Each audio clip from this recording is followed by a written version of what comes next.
first off, welcome. Thank you for taking the time to be a part of this conversation today.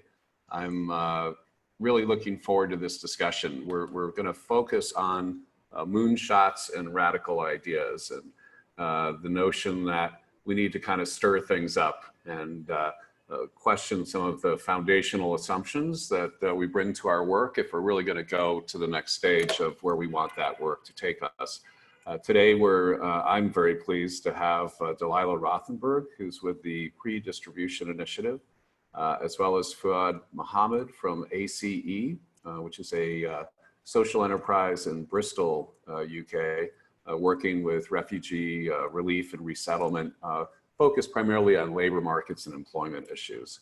So what I'd like to do today is, instead of my doing an introduction of each of the two of them, I've asked them to talk about the journey that brought them to a place where they decided something radical needed to be done, that business as usual was not going to suffice to get us where we need to be. And so I wonder, Fuad, would you mind kicking us off and talking a little bit about how you came to be where you are, and then we'll circle back and talk more about the specific work in the next section. But Fuad, please. Thank you very much, Chet. I'm very pleased to be joining the summit and sharing with you my story and some of the work that we've been doing recently. So if I go back to, I was born in Somalia to actually a middle-class family before the war in 1990. One thing I like to share with you, people always confuse refugees with migrants. I left Somalia because there was a conflict. I wasn't seeking a better life. So fast forward, we came to Europe. We came to UK to join actually my father, who was living at the time in the UK. So during the war and the process of getting to UK have been quite a challenge for me, who at the time have been under 16 years old. So I always had the picture of the movies in my head that I'll come to America or UK and everything will go away and life will be hunky-dory.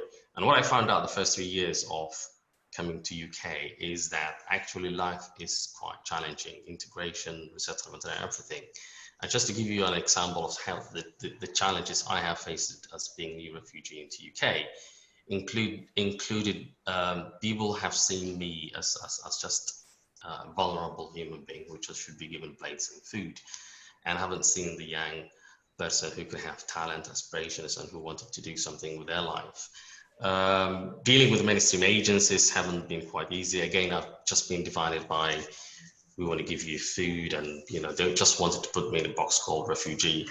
So actually the first 2 or 3 years into UK, I had quite a number of challenges, and this is when the seed of ACH came into my mind, and I wanted at some stage one day in my life to start an organization that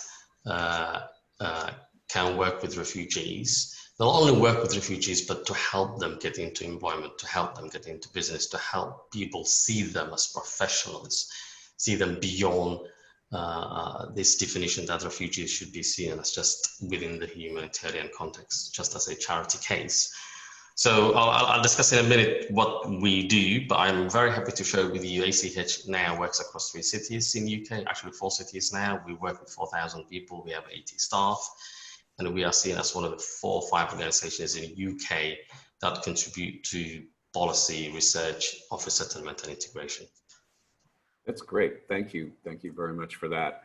Delilah, how did you end up on this path, and what is it that kind of brought you into a space of saying that something really radically different and more aspirational was required?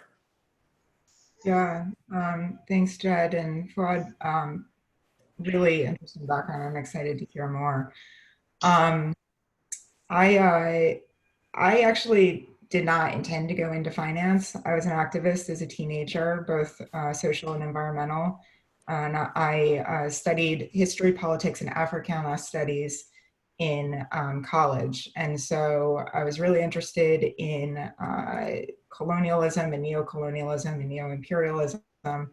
And I spent some time in Tanzania when I was in college volunteering for an for a nonprofit, and I felt like they were doing more harm than good in recreating cycles of dependency. And I saw some small and medium-sized enterprises there, and I thought, you know, in talking to the people around me, they just wanted jobs and sustainable income streams to build their lives, and they did not want to be dependent on aid. And you know, I could see the disruption that us Westerners were having coming in and, you know, trying to help. And so I thought, you know, what do we have that can really be helpful, be more helpful than what I'm currently doing? And I thought, well, I should probably learn something about business and finance so that we could attract some of the capital over in, you know, places like the United States to these small, medium-sized enterprises that I was seeing in Tanzania, and invest in the entrepreneurs and small businesses there. And I emphasize small businesses because at the time, you know, globalization was talked about a lot, and there were concerns about multinational corporations and their sweatshops in Asia. And I just thought, you know, perhaps a better path than multinational corporations coming in and you know, creating these jobs that have questionable conditions and bringing their own culture into a place like Tanzania. It would be great to build from the bottom up. And so I knew nothing about finance. I had dreadlocks that I pulled back in a ponytail and tried to look professional, and crashed an NYU Stern career fair and got a job in finance. And I didn't know the difference between a retail bank and investment bank, what consulting firms did. And I ended up on the sell side in public equities for the first 4 years of my career. I was at Bear Stearns during the financial crisis, and I realized that I wanted to actually be in private equity. I learned more about the asset classes, and I realized that private equity was a better path to attract capital to small, medium-sized businesses, particularly in less liquid markets. And so I was fortunate enough to get introduced to a private equity firm that was investing in Africa, and began the second part of my career in private equity and private capital in general, which involved various types of private capital, including project finance. Never really ended up getting to the point of working with SMEs because of the opportunities that were in front of me. But I did work with larger investors in Africa, and eventually started to work with larger private equity firms in North America as well. And, you know, I think the last thing I'll say for this part of the session is that I started to realize that there were some structural issues with private equity when I was looking at issues around inequality. And those realizations actually happened when I was focused on the US. And I was thinking, okay, can we address inequality, economic inequality by paying living wages in our portfolio companies? Can we look at narrowing executive to average worker compensation ratios? Can we share some equity in the portfolio companies with workers who work for those portfolio companies? And I was talking to a friend of mine who said, Delilah, it's great that you're thinking about all these things and looking at executive to average worker compensation ratios in the portfolio companies. But you work in private equity, and private equity executives of the big mega fund managers, mainstream managers, make way more than corporate executives. And if you look at the numbers, CEOs of banks are making, you know, $20 to $30 million a year, and the largest private equity executives are often making around $100 million a year or more. So there's a real systemic undermining of what's going on at the portfolio company level in this particular example. And that led me down a path where I decided to leave private equity, do some research on better investment structures, how to share more wealth with workers who are taking risk and creating value, also with communities in the case of real assets. And so I'll tell you more about the pre-distribution initiative next. No, that sounds great. Thank you very much for that. So Fuad, in your journey, you reached a point where you decided something different was needed. And so you developed the vision and the ideas for ACH. I wonder, could you talk to us about how did you view, I mean, I'm sure that at that time there were, you know, refugee resettlement and support programs in place. I wonder if you could critique, what you saw in your community and what it was that you felt that was needed as an alternative.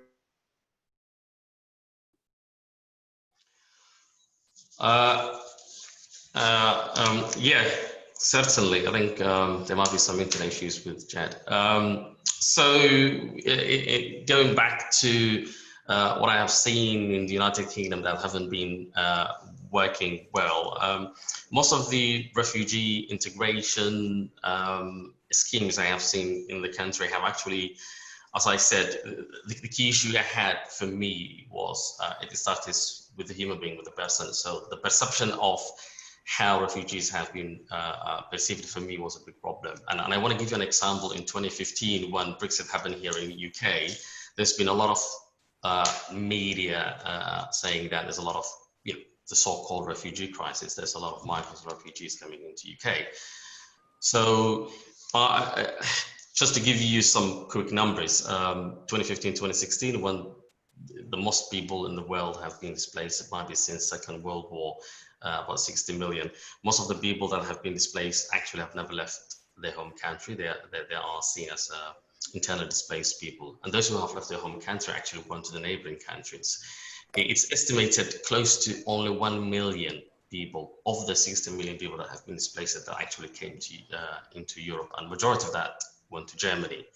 I want to tell you, less than 30,000 of those people came to UK, and only 10,000 have been accepted as refugees. I'm giving you these numbers because when we talk about refugees, when we talk about migrants, too often we inflate the problem as they are coming over to take our resources, etc. And I just want to tell you that that is not the case. And sometimes, so what I have seen that have been wrong with the organization is just when I came, the first thing is actually to get the factors right. What we do differently and we think helps, and I'll talk about finance in a minute, is that to us, integration is a holistic process. It is just not housing is one of it, education, one of it, skills is one of it. But the whole process has to be done as a holistic process. And one thing we really focus on is getting people either into work or get them to start business. And we believe unless people are economically active and economically integrated into the society, integration is not a complete process. A lot of people focus on language. Language is very critical in my mind. And I actually believe language skills which are geared towards getting people into work actually is an effective way people to learn English very quickly. So if I talk a little bit about small businesses work and some of the challenges I believe this community have. Well, if I first of all start with that, refugees like myself are highly entrepreneurial people. Again, some quick statistics, 1.4 to 2.1 additional jobs have been created by every refugee person starting businesses. There are about 14% jobs created in small businesses by migrants, and research also shows refugees are twice as likely to start business comparing to the general United Kingdom communities. So given that there's a lot of talent and untapped talent that they kind of start business, what are the challenges that they are facing? One of the key ones actually, as Delilah might have spoken about in a minute, is actually finance. And I want to share with you a couple of things that you might not know. So most of the a lot of refugee communities would not actually take interest-bearing loan. And so from day one or from the start, all the banks and the existing finance structure here is not actually accessible because it's interest-bearing schemes. So ACH, my organization, is one of the organizations that have actually found difficult to access finance in order to assist our growth. And what we have actually done was to find a Sharia compliant finance structure which would allow us to get money from the banks.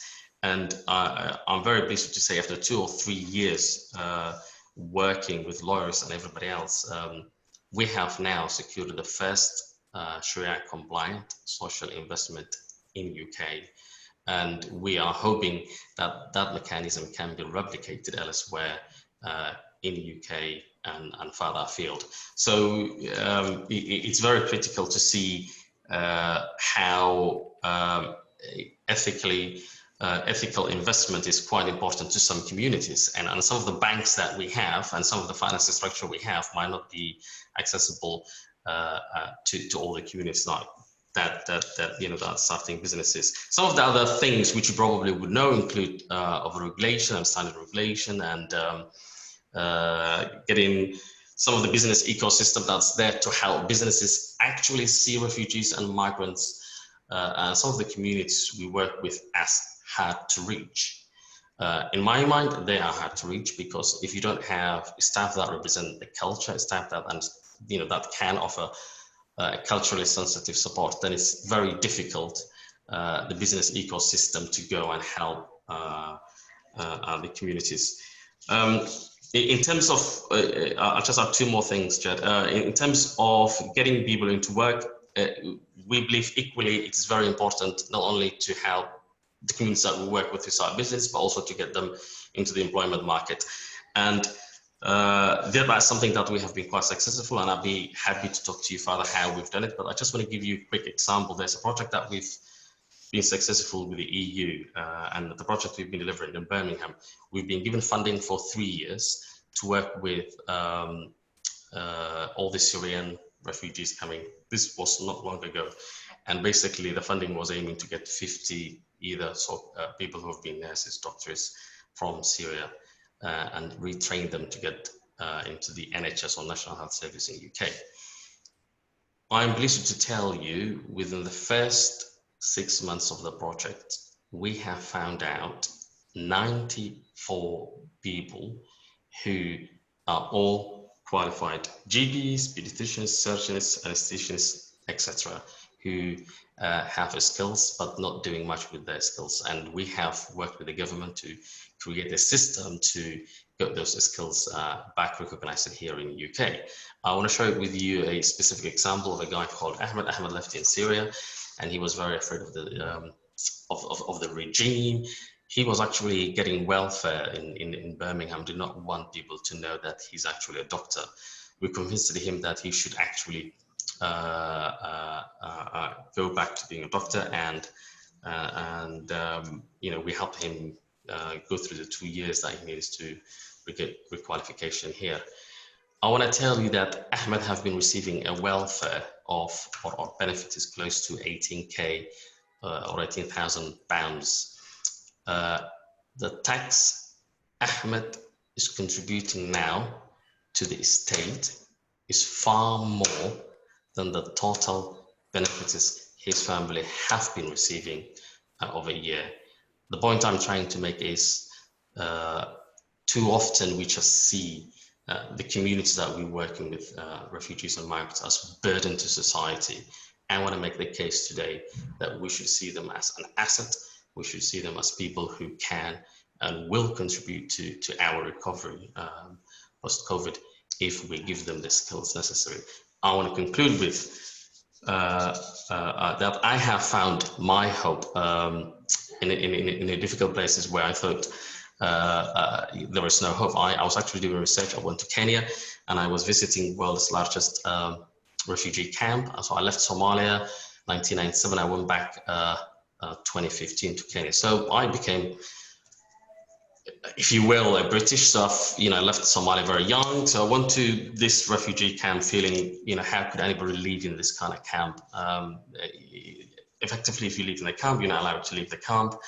And it's a very difficult circumstances. So as I was walking in the camp, I've seen a young girl about 10 years old smiling, and I said to myself, I want to say hello to this young lady and find out what's going on. So I said hello.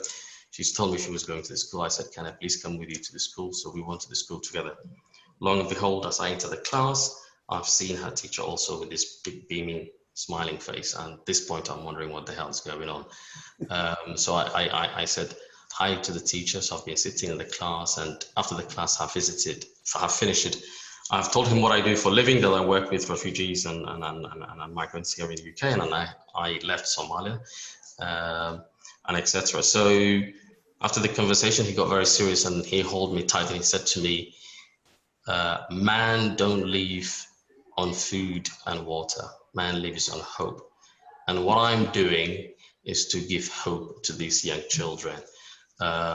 He said to me, Fred, don't get tired of beating the drums of hope. So what I would like to say to you today is if that man in that kind of circumstance can give hope to these children, we today should be able to give hope to all our societies. Thank you, Jed. Wow, that's really powerful. So thank you so much for sharing that. And I'm looking forward to kind of pulling these two stories together in this next section. So Delilah, could you talk a little bit about what the pre-distribution initiative vision and practices look like and the work that you're doing there, and then maybe bring us back to this issue of kind of mutual impact in terms of the transformation that can take place that you're seeing on the part of the private equity community and other communities that we're concerned about today. Yeah. Well, I couldn't put it any better than what you just said, Jed. Fuad, your impact is so powerful. And, you know, as I listened to you, I thought, wow, this is really, you know, and I thought about work to support SMEs in Tanzania. You know, it doesn't have to be in Africa. It doesn't have to be, you know, in developing countries. There are people who don't have the support and resources they need to thrive all over the world, and you're doing it, and the impact is just incredible. And I often think to myself, am I doing the right thing by working on like the changing the system, and I'm not actually like really impacting anybody's life with this, you know, on a personal level like you are. And so I just really am grateful for your work and inspired by it. I think that to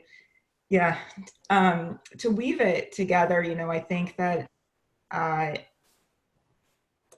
what we're trying to do at the pre-distribution initiative is unlock opportunity in the mainstream capital space to direct capital more toward these kinds of solutions and regenerative investment structures and regenerative investments versus the old models. And I think that there's been a lot of attention to you know, the positive impacts of portfolio companies and how to mitigate or avoid negative impacts in portfolio companies.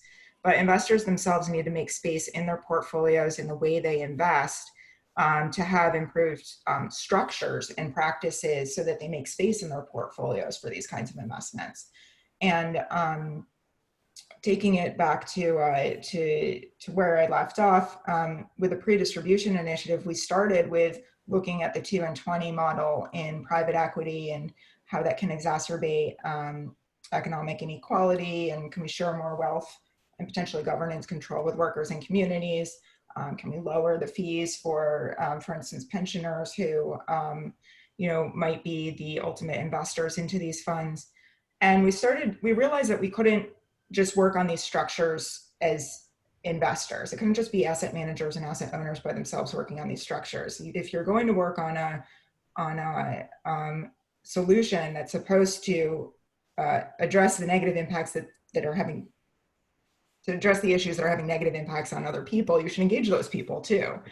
And so when we were engaging with civil society representatives and labor advocates, we realized that there are a lot of other structural issues with private equity that people are concerned about. So for instance, excess leverage in the leverage buyout model and financial engineering, to put it colloquially, that can result in companies prioritizing debt service over worker payrolls and benefits. It can burden the capital structure of companies and put them in precarious situations where you know, a slight drop in revenues or rise in interest rates could trigger defaults and eventual bankruptcy. And you know, just anecdotally, non-financial corporate debt going into the COVID crisis was double that during the global financial crisis. And so, you know, leverage ratios were also at historical highs. and covenants were light. So businesses were already burdened in their capital structures. A lot of this is linked to private equity. There are also issues in public equity markets with leverage. But investors, institutional investors who say, "Oh, we're gravitating toward impact and we're integrating ESG in our portfolios," they might be thinking about like, oh, how are workers treated in the portfolio company, and what are the climate solutions that this portfolio company is pursuing, and how are they managing climate risk. But they might not be thinking about, are the investment products themselves actually weakening the capital structures of these companies and preventing the companies from really performing in a way that benefits all of society. And these risky capital structures and risky investment products can have negative impacts on all stakeholders. And eventually they weaken the fabric of the economy and financial markets anyway, and boomerang back to investors and cause negative impacts for them. So, so that's a leverage point. Funds are also domiciled in tax havens at times. There's lobbying and political spend by fund managers that often takes place that's in direct conflict with their stated ESG goals. And so what we're doing is we're working with the institutional asset owners and allocators investing into these private equity fund managers and saying, okay, so you want them to make a positive impact. Let's not just encourage the fund managers to look at the portfolio company level, but what can they do in the way they're structuring their investments and they're managing their funds that can address these issues as well, so that part of the equation, the fund structure part of the equation, is not undermining the portfolio company part of the equation, and creating systemic and systematic risks for investors. And the question for institutional investors becomes, well, we're so dependent on these high risk, high yield investments in a low interest rate environment to meet our required rate of return. Like, what else is out there that can help us meet our required rate of return? And so we're doing a lot of thinking right now about what are some investments that aren't so risky for society that could help these institutional investors meet their required rate of return. Maybe there's something in the portfolio construction itself. These institutional investors take a barbell approach. They are relying on high risk, high return investments on one side of the risk return spectrum to compensate for the low return in traditional fixed income. Maybe there's more they could do in the middle of the portfolio in the 9 to 12% return range, instead of taking the barbell approach. And that's something we're exploring as well. And we don't have complete answers yet, but where we are in this process is a co-creation journey, a multi-stakeholder co-creation journey, where we're exploring these issues. We're going to be coming out with some papers, presenting them, and inviting people to engage and work on solutions together. That's excellent. A lot happening, a lot of moving parts. And I just want to say we're in the last 15 minutes of the session today. So I'd like to encourage the folks who are listening, if you do have questions or you'd like to share some comments, please go ahead and use the Q&A function that you'll find at the bottom border of the Zoom call. Let me kick us off by saying that both of you are really talking, well, you're talking about a lot of things, but you're certainly talking about two things in particular, to my mind. One is culture change, and how do you shift how people, both in your kind of, I'll say your target audience, but also in the broader community, understands what it means to do private equity, what it means to engage in refugee relief and resettlement and integration. And so there's a whole element of culture change that we're talking about here. And as an extension of that, the implication then could be policy change. And what are the regulations, the policy, the enabling environment, if you will, that needs to be created in order to advance the kind of vision and transformation and practice that you both envision? I wonder if you could comment on how you understand that process of culture change and transformation. And maybe we could start with Fuad, and you could describe kind of your piece at the community level, at the city and the UK level in terms of that enabling environment.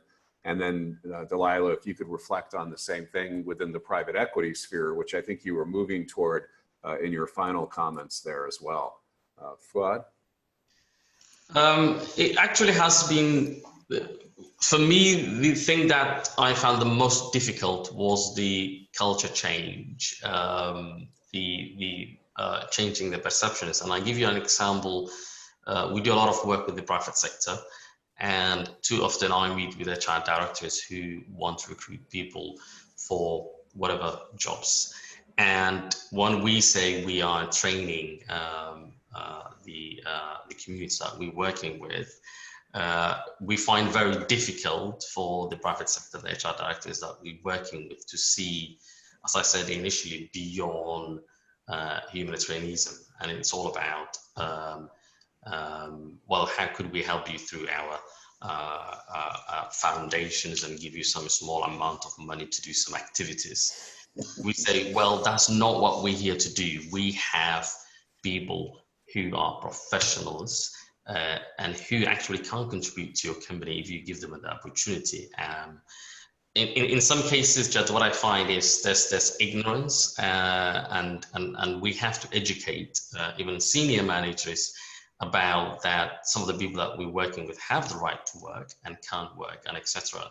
So I think if we win the battle, and I hope the same goes to Delilah, the battle of changing perceptions, the battle of what people perceive as working with our client group, it makes them so much easier for them to access economic opportunities, for them to access finance, for them to access making change through policy, through politics and etc. So this is why we have actually created a campaign, which we call Rethinking Refugee Campaign, which we actually go through the whole country, speaking, media and etc., where we actually actively speak about the contribution of our target client group make to society, and speak about things like how we've actually contributed to the NHS, National Health Service. You probably know this, the first 10 doctors that have died during the fight of COVID-19 have all been from migrants and etc. So I think winning the cultural change is winning more than half the battle, in my opinion. That's great. Delilah, how do you see the cultural transformation within the private equity space with regard to the goals that you're advancing? Yeah, I totally agree with what with Fuad's last comment. Well, all of the comments, but I really want to build on the last one. Culture is so important, and I think in our work we're making a strong effort to engage with civil society and labor advocates, and bridge divides and facilitate conversations between investors and labor advocates and civil society, so that they can understand each other and they can understand what their concerns are and their limitations. And just those dialogues themselves, I think, contribute to some element of culture change, because I think the investors have been so sort of segmented off in this mysterious, like they're in their ivory towers making things happen and nobody really understands what's going on. So I think that's part of culture change. We're really happy at the Pre-Distribution Initiative to be active in a new coalition of coalitions called Imperative 21 that is doing a lot of this work as well, to develop cultural tools like artwork to raise awareness among society about the role that finance has, and ways to change it for the better. For instance, thinking about what is fiduciary duty, what is the purpose of capital, Jed? Raising public consciousness about that is really important to change. And for those of you who haven't read it, The Purpose of Capital is Jed's book, and really great read. So very inspirational. I think that, Fuad, your point about data caught my attention earlier, that this the example that you gave of this individual, Ahmed, who actually ended up contributing to society more than he took.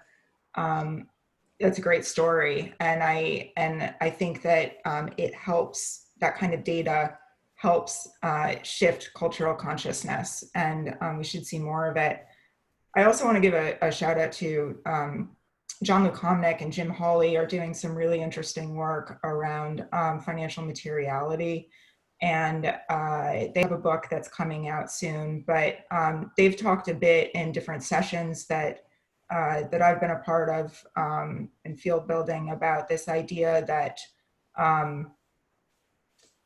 that public consciousness changes ethical norms, and then business and finance start to adopt some of those, and then policy follows. And I think that that aligns really well with what we're thinking about at the Pre-Distribution Initiative, because we recognize that there's an opportunity to incubate new investment structures in finance and see what their pros are and what their cons are.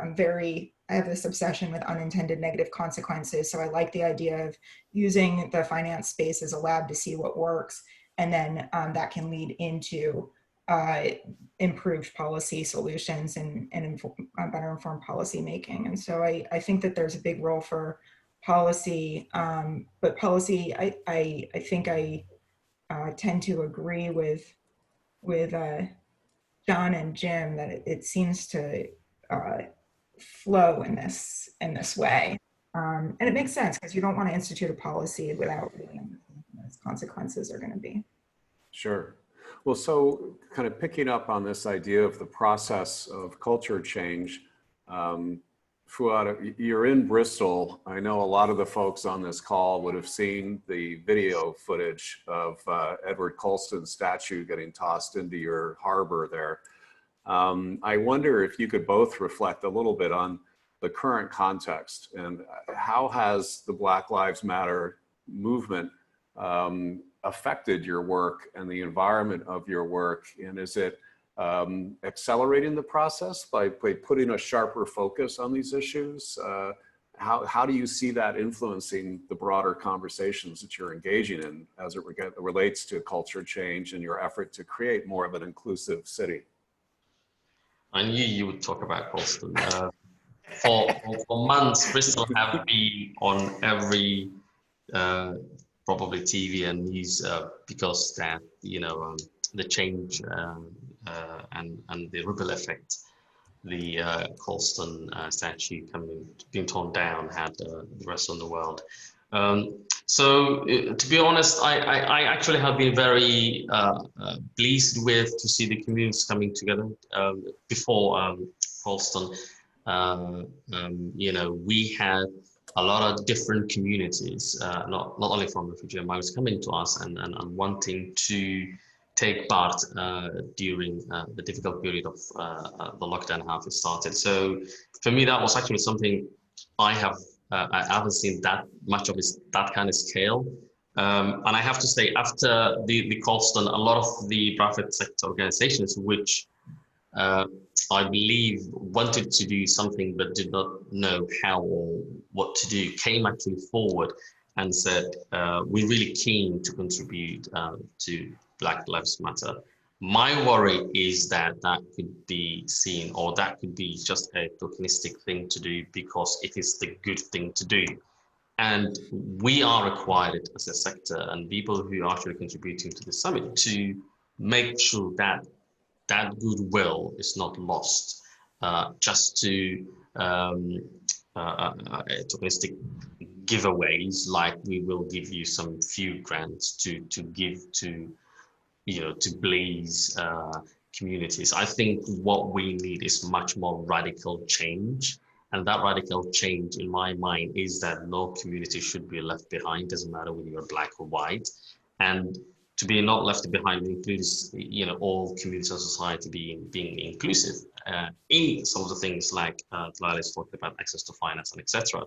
So we are actually working in tangible steps with the council, the central government, but to me, I put a lot of emphasis to the private sector.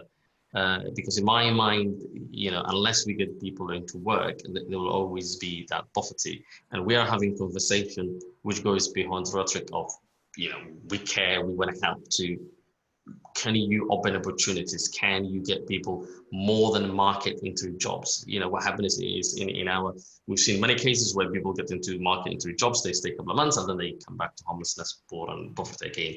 So to move away people from that kind of vicious cycle, we advocate that people should get into not only jobs, but medium salary paid jobs.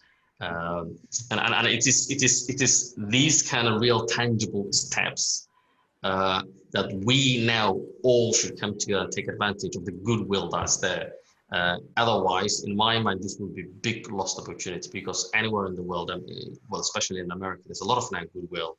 A lot of people coming forward and saying, I want to help, I don't know how to help. So it's people like us who are working in the sector, the so-called change makers, who should go forward with real examples, doesn't matter what sector it is. Yeah, no, that's great. And Delilah, in your context, how has the Black Lives Matter movement affected your environment? Has it created greater urgency, or because a lot of your targets, I would imagine, are in the 1% and 5%, do they feel somehow protected from having to respond?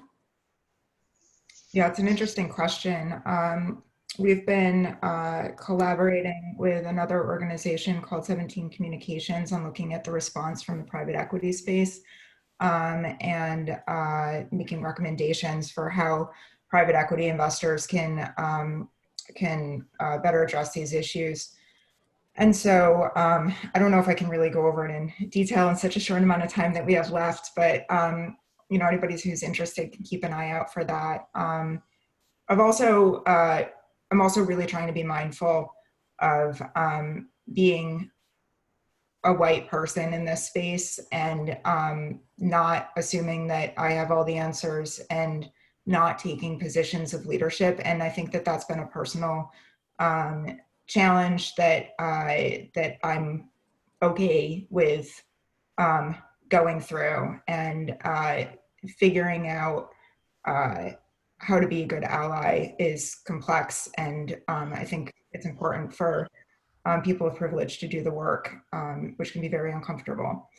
And then the last thing I'd say is, I mentioned in the beginning that I originally started my interest in investing from this place of like looking at neocolonialism.